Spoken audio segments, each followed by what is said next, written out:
Rod Brito na área, como é que tá? Tudo bom? Seja muito bem-vindo, seja muito bem-vinda mais uma vez ao canal do Rod Brito no YouTube. E hoje eu estou gravando essa última parte de período joanino numa sexta-feira, então hashtag Sextou Papai. Sextou Papai, um salve para minha galera do segundo B, que tá comigo agora online e ao vivo nessa aula. Não vou estender muito, vou pegar logo de onde a gente parou na outra parte, no vídeo anterior dessa nossa playlist de período joanino. Se você não sabe o que eu estou falando, então vai para a playlist e vai entender. Deixa eu trazer aqui então a apresentação para a gente começar a analisar o cenário. Onde nós deixamos o nosso conteúdo, onde nós deixamos o Brasil? Nós deixamos o Brasil em meio ao contexto da Revolução Liberal do Porto, 1820, em Portugal, que teve como consequência a ideia imediata das cortes portuguesas de recolonizar o Brasil. Bom, vamos só entender o processo. Se essa recolonização de fato acontecesse, logicamente isso seria ruim para os negócios da elite no Brasil, que já estavam há 13 anos numa ampla autonomia. O que eu quero dizer com isso? Desde a chegada da família real em 1808, e com o fim do Pacto Colonial, e com a elevação do Brasil à categoria de Reino Unido a Portugal e Algarves, e com a abertura dos portos às nações amigas, logicamente nós tivemos um incremento, uma ampliação dos negócios dessa elite aqui no Brasil. Recolonizar o Brasil, ou seja, reimplantar o Pacto Colonial, significaria na prática que o Brasil voltaria a poder comercializar única e exclusivamente com Portugal e que Portugal teria novamente todas as decisões sendo implantadas de maneira autoritária dentro do que se tornaria novamente apenas uma mera colônia. E era tudo isso que não queriam as elites aqui no Brasil, principalmente as elites fluminenses no Rio de Janeiro. Bom, havia um problema para as cortes portuguesas. Qual o problema? O fato do Dom Pedro estar aqui. O fato do Pedro estar aqui era um problema, porque eles não poderiam recolonizar de fato o território enquanto um membro da família real estivesse presente aqui no Brasil. E aí, as cortes portuguesas começam a tentar convencer o jovem Pedro a voltar a Portugal. Primeiro partem para a questão emocional. Pedro, volte para ficar próximo da sua família. O seu pai já não está tão bem de saúde. Volte porque você é o filho mais velho. Não conseguiram. Depois tentam convencê-lo pela questão educacional. Pedro, volta porque você precisa terminar seus estudos na Universidade de Coimbra, precisa terminar seus estudos superiores. Não conseguem convencer. Agora, vamos fazer uma análise da cabeça do jovem Pedro. Os últimos 13 anos ele passou num país tropical. Os últimos 13 anos ele passou boa parte das suas aventuras, inclusive das suas aventuras amorosas, aqui no território brasileiro. E uma coisa começa a ganhar espaço na mente do jovem Pedro. Bom, peraí. Se eu voltar para Portugal, eu vou ser o príncipe. E vou ter que esperar o meu pai falecer para assumir o trono.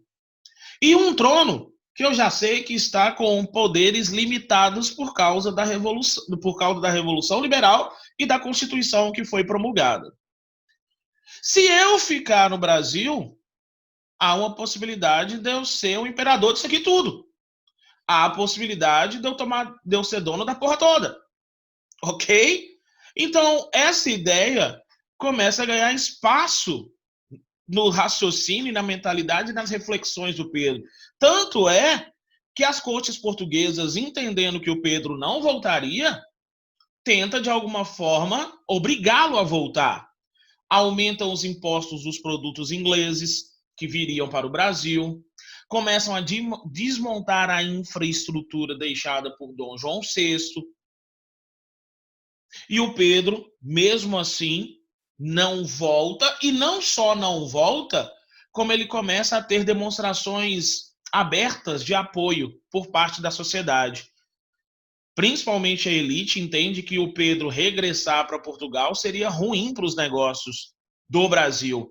E aí começa uma campanha, começa uma mobilização em torno da figura do Pedro para que ele continue no Brasil.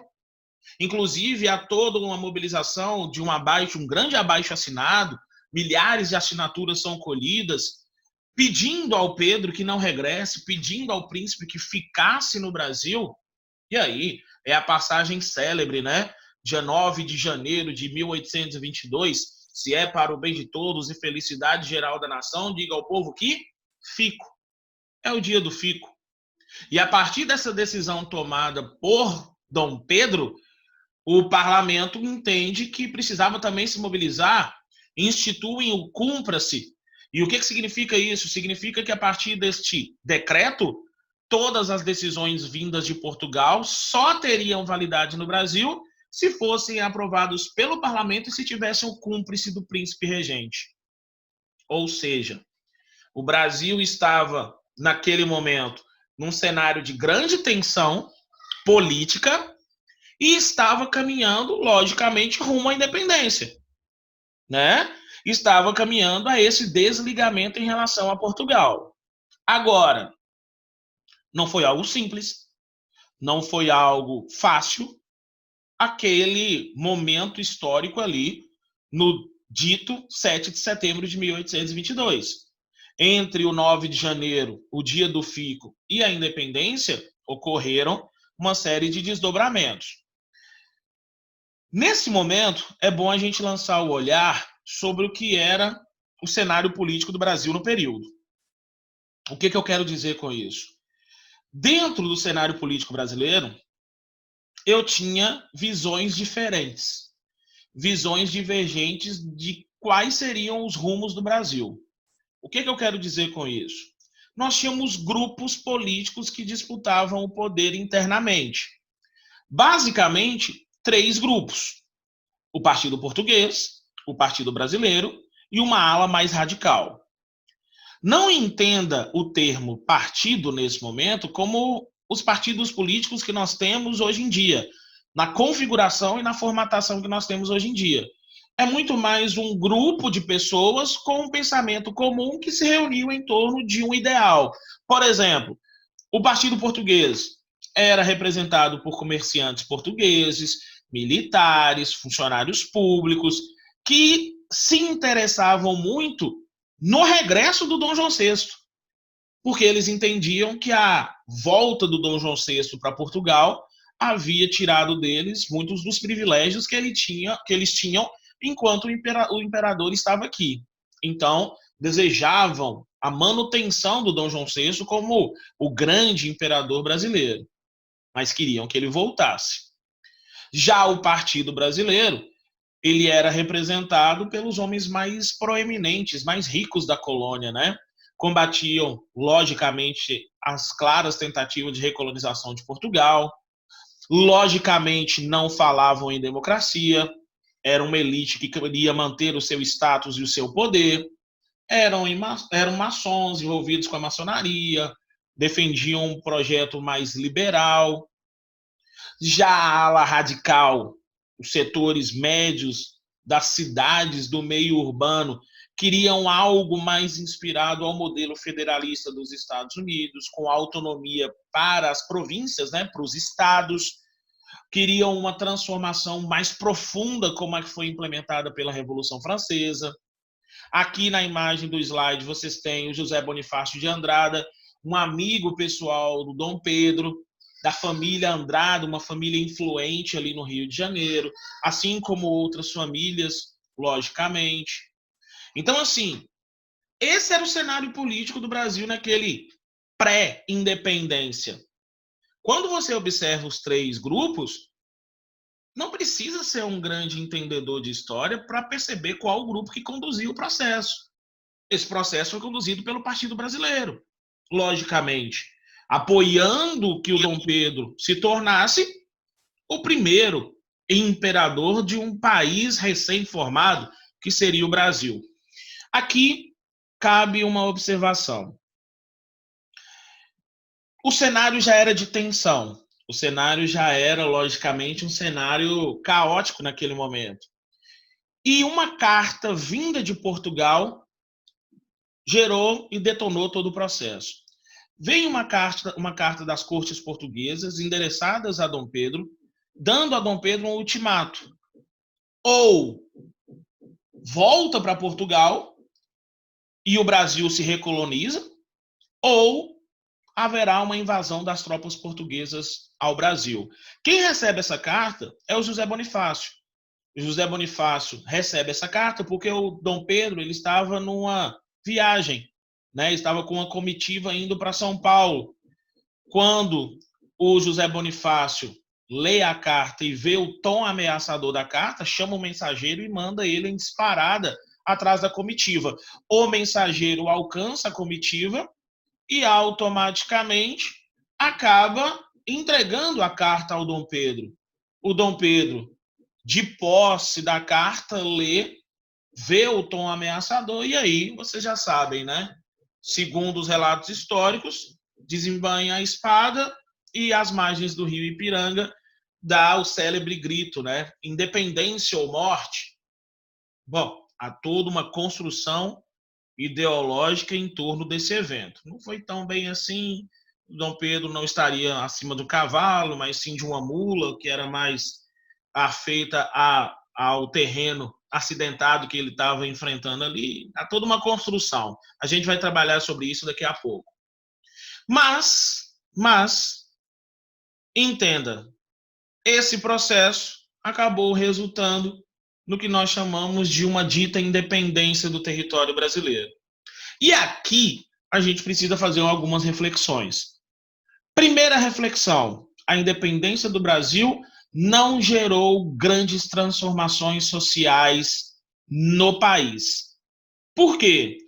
Os mesmos grupos que comandavam o Brasil enquanto colônia continuaram ditando as regras agora no Brasil enquanto país independente. O Brasil se tornou independente politicamente de Portugal, mas acabou se tornando extremamente dependente economicamente da Inglaterra. Essa foi uma marca ao longo do Império Brasileiro. E um outro ponto fundamental nesse processo: a independência do Brasil foi muito mais marcada por continuidade do que por rupturas. A mesma estrutura agroexportadora, latifundiária, escravista do período colonial continuou no período independente, no período monárquico, dentro desse contexto. Ou seja, a independência do Brasil foi um evento conduzido pela elite para a própria elite, dentro desse processo, para atender os seus próprios interesses. E isso fica muito marcado ao longo da história, né? Na independência, na proclamação da República, né? Não houve uma participação popular, não houve uma ampla participação do povo nesse processo. Isso explica muito das posturas políticas da sociedade brasileira ao longo da história, né? Se você para pensar, vamos aqui refletir em cima de imagens. Deixa eu trazer uma imagem aqui para a gente fazer uma análise. Olha só. Nessa imagem, nós temos a imagem mais conhecida e celebrada da independência, né, do Brasil. Nós temos aqui o Dom Pedro, cercado pela sua comitiva, com alguns poucos populares que acompanhavam, declarando a independência do Brasil. Essa imagem do século XIX que fica muito famosa. Mas tem uma outra imagem. Esta outra imagem também ganha repercussão. O Dom Pedro celebrando, né, o processo de independência em meio ao povo, em meio à população. Isso não aconteceu. Não dessa forma. Essa imagem, essa construção, essa pintura tinha toda uma intenção. A intenção de dar à independência um caráter de ampla participação e aceitação popular, que nós sabemos que não aconteceu. Diferente do que aconteceu, por exemplo, na América Hispânica, né? ali com as ações iniciadas por Tupac Amaru, depois vem os grandes e célebres líderes do processo de independência, Simão Bolívar, José de San Martín, O'Higgins, processos que foram conduzidos pela elite criolla, mas que tiveram participação da sociedade, das camadas populares. Né? A elite criolla utilizou dos cabildos para articular os movimentos, mas a população, de alguma forma, se engajou, mestiços, índios ou mesmo negros, neste processo, diferente do Brasil. No Brasil não se dá desta forma. É um processo elitista. Tanto é que o modelo político explica muito, né?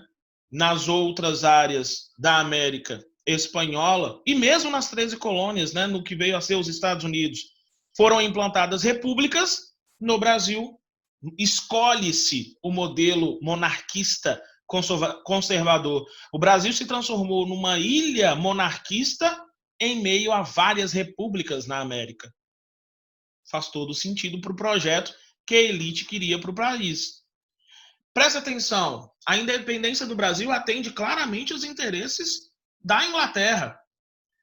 Qual que eram os interesses ingleses? Era ampliar seu mercado consumidor.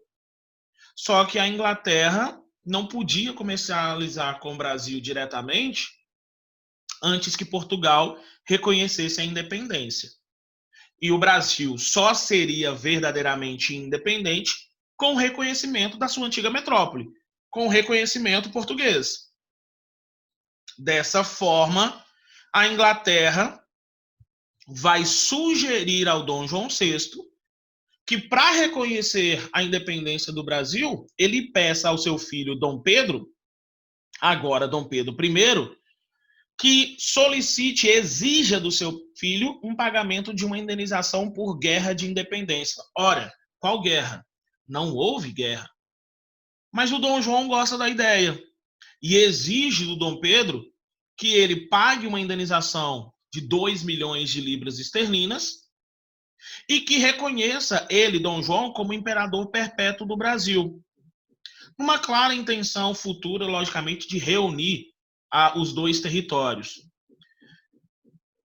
Logicamente, Pedro não tinha esse montante, porque se você se lembra, ali em 1821, o Dom João volta para Portugal limpando os cofres do Banco do Brasil. E aí, quem aparece para socorrer o Dom Pedro? Isso aí, a Inglaterra. A Inglaterra vai emprestar ao Dom Pedro I esses 2 milhões de libras para que ele pague ao seu pai pelo reconhecimento da independência. E ali no dia 25 de agosto de 1825, pela assinatura do Tratado de Aliança e Amizade, reconhece-se a independência do Brasil. Agora, olha o raciocínio. Esses 2 milhões de libras nem saíram da Inglaterra, por assim dizer. Por quê? Porque a Inglaterra, o parlamento inglês empresta ao Dom Pedro I. Dom Pedro I paga ao pai a indenização exigida. Como Portugal devia para a Inglaterra, Dom Pedro pega esses 2 milhões e paga parte da dívida com a Inglaterra. Ou seja, a Inglaterra lucrou nas duas pontas. O Brasil nasceu como um país já endividado com os ingleses e automaticamente dependente do capital inglês a partir daquele contexto. Uma jogada de mestre do parlamento inglês nesse contexto. Portugal reconhece a independência, sempre lembrando que o primeiro país a reconhecer a independência do Brasil foram os Estados Unidos, interessados também em ampliar seus mercados aqui na América do Sul.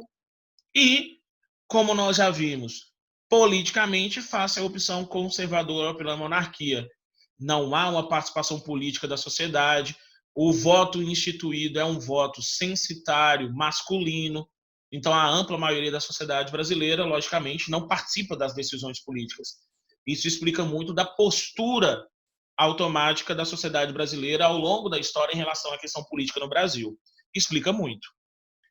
Bom, como nós vimos, o primeiro a reconhecer foram os Estados Unidos e a independência do Brasil não teve participação popular, assim como outros grandes eventos, como, por exemplo, a proclamação da República, que também não teve uma ampla participação da população e sim, mais uma vez, a elite comandando todo o processo. Assim como durante a República Velha, houve todo um jogo político para as elites comandarem o Brasil. É um traço da história política desse país chamado Brasil. Ok? O que vai vir agora nesse novo país? Aí agora a gente vai entrar no período do Império Brasileiro. Primeiro reinado, 1822 a 1831. Período regencial, 1831 a 1840. E segundo reinado, entre 1840 e 1889. É este o período que nós vamos analisar já para os próximos vídeos e para as próximas playlists, ok?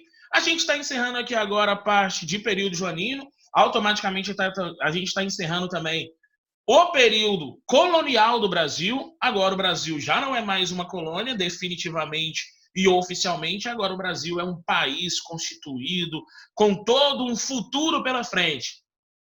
Só que não. Ok? Então, galera, um abraço para geral. Obrigado por você ter acompanhado essa parte de período joanino com a gente. Um salve para minha galerinha do segundo B que está online ao vivo aqui comigo. Tudo de bom para você. Lembrando que história é com Rod Brito. Fica sem massagem, pai. Fui!